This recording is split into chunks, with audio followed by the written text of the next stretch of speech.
Good evening, people. It's Craig. Welcome back. And tonight we're going to talk about Polkadot. It's one of the cryptocurrencies that I think has a bright future ahead of it.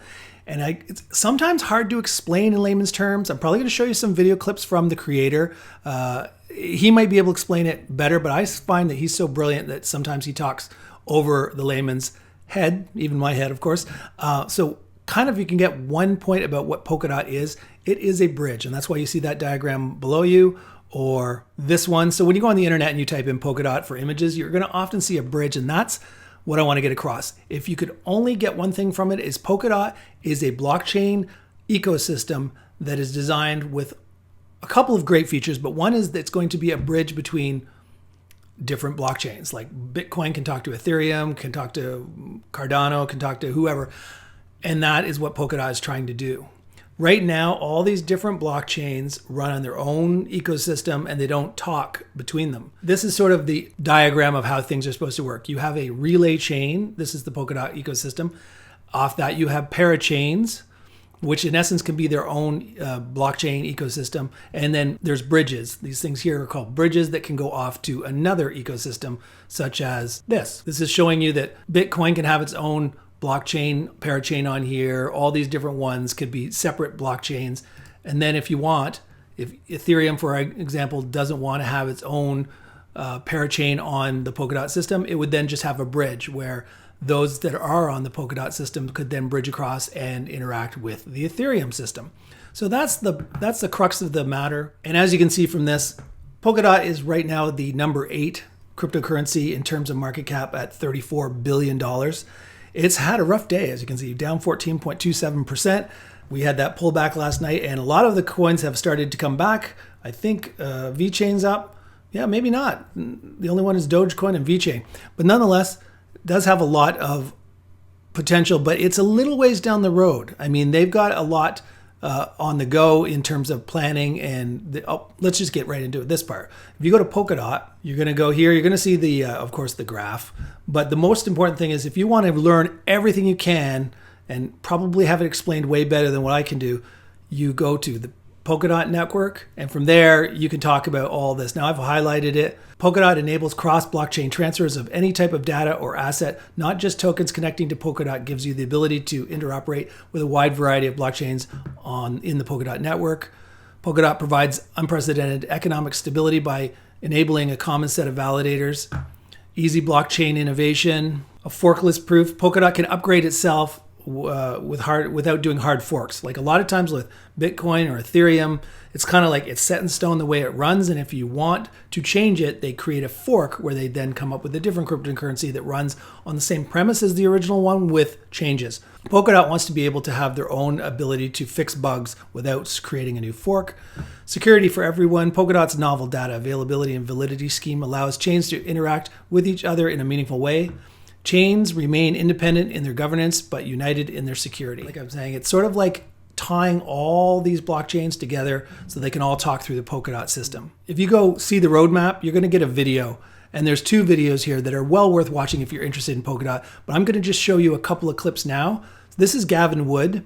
He originally was one of the co-founders of Ethereum. And if there's one thing you're going to notice from these little clips I give you, you could tell there was a bit of a parting of the ways, so to speak, where he felt that Ethereum should be progressing quicker, and then he saw some flaws in Ethereum where he thought he could make a better system, and that's why he left Ethereum to create Polkadot. So let's check out a few of those clips now. We were just kind of thinking how we could maybe create the next version of Ethereum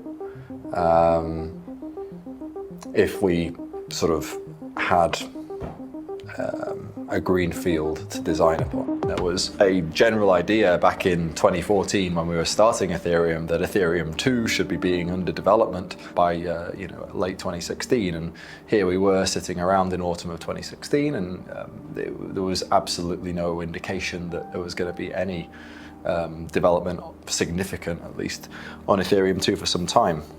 So really we wanted to push forward with that one way or another. Let's embark on something that we think will be complementary to Ethereum 2, a system in parallel that can fulfill things that probably Ethereum 2 is going to be less than optimal at fulfilling, and ideally that will interoperate with Ethereum 2 as well. So Polkadot is multi-chain. The idea is that it's a blockchain, but we bundle lots of different blocks up all at the same time that can be executed in parallel, right? So these things can all be executed at the same time. In doing so, we create this sort of idea of a multi-chain, because every block is actually lots of different blocks. Then we can, in principle, run 100 times the amount of transaction throughput that just one chain, like Bitcoin or Ethereum, could. Ultimately, we didn't end up using our sort of Ethereum technology set for implementing Polkadot. Instead, we created a sort of whole other one, Substrate. Now, Substrate is basically this blockchain framework. It's written in such a way that it works both as a blockchain that just exists on its own, like Bitcoin and Ethereum and all the others, and it exists as a blockchain that exists under the Polkadot umbrella as one of these what we call parachains, what some people call shards. At the moment, if you think you've got what it takes to develop a sort of low-level technology, you go the whole hog and you write a whole new blockchain, and that takes a very, very, very long time and a lot of skill.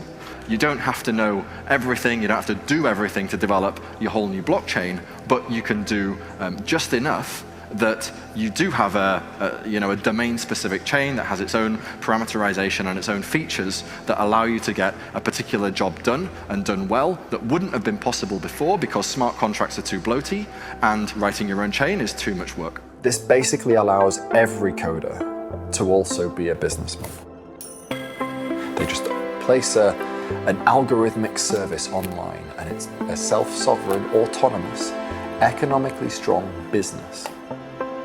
You heard the phrase like, the pen is mightier than the sword. Well, the keyboard's going to become even mightier than the pen pretty soon. So as you can see, he can explain it much better than I can, but he sometimes is so intelligent that when you watch the whole video, he sometimes talks not in layman's terms. So you want it dumbed down. I'm the guy for you.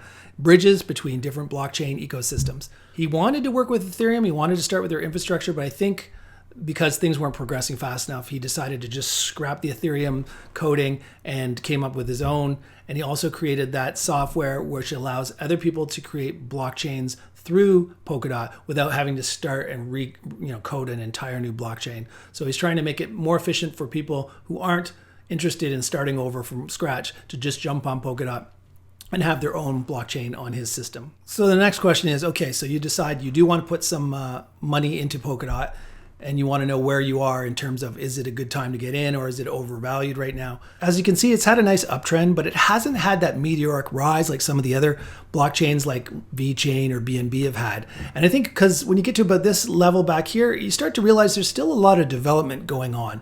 And so it's not a perfect system yet. It's still in development. And that Kusama is kind of like the next step. They're waiting to get that out, and then we'll see if it ends up being as good as Gavin Wood actually says it's going to be. So there's kind of like that looking ahead. Yes, it looks to be a good system, but you want to see it in real before you start throwing some serious cash down on it. And again, keep in mind, all of this I'm giving you is for education and information purposes only. It's not meant to be financial advice. Do not buy something based on somebody on the internet telling you, I'm not your financial advisor. I don't know your risk profile. So yeah, do your own due diligence. I'm just trying to point you in the right direction of where you can go to watch videos about it and read about Polkadot in this case and see if it's something you'd be interested in for the future. As you can see, it had its rise up and then it came back last night when we had the big pullback, and it went down to the 382 retracement on the Fibonacci retracement. And then it's jumped up since then. If I jump it down to a 15-minute chart, you'll see that little wick got pretty damn close to the support level, and then now we've kind of come back up. Support for that wick, for that 382 retracement is about 3170. So there you go. We're right now at 37. So we got a long way down yet before you'd hit that support, but we may never get there. So when you go into the 4-hour chart, you can see that Polkadot doesn't have a long history. It's a fairly new company. That's why I said it's still in development. But when you use the Fibonacci for retracement to see where support is, you can also see where it might go to if it breaks this top line support. And the first Fibonacci of 1.68 is at a resistance level of about $75. And the next resistant level after that is about $118. So you can see once you if we rebound from here and break to all-time highs, there isn't any resistance because there's no previous resistance. As you can see from this graph, it's never been anywhere close to this high before. So there's no previous resistance to look at. So all you can really look at is the Fibonacci extension. Again, 75 for the first resistance and 118 for the second. So lots of upside potential in my mind. Check it out for yourself. Do your research. Go on there. Watch the videos. Gavin will talk to you for a couple of videos, probably for about 45 minutes, of all the plans for Polkadot going forward. It is impressive to me, impressive stuff. It does really seem to show a valid need where you get all these blockchains that are all talking inside themselves, but not talking to each other, and Polkadot is trying to solve that problem. So hopefully you found this entertaining or informative. If so, show the channel some love by giving it a thumbs up. Subscribe if you haven't already, because we're going to get into more cryptocurrency stocks, and other stocks in the future. And hopefully you're looking forward to that. So until next time, this is Craig signing off, wishing you nothing but happiness, health, and wealth in that order. Ciao for now.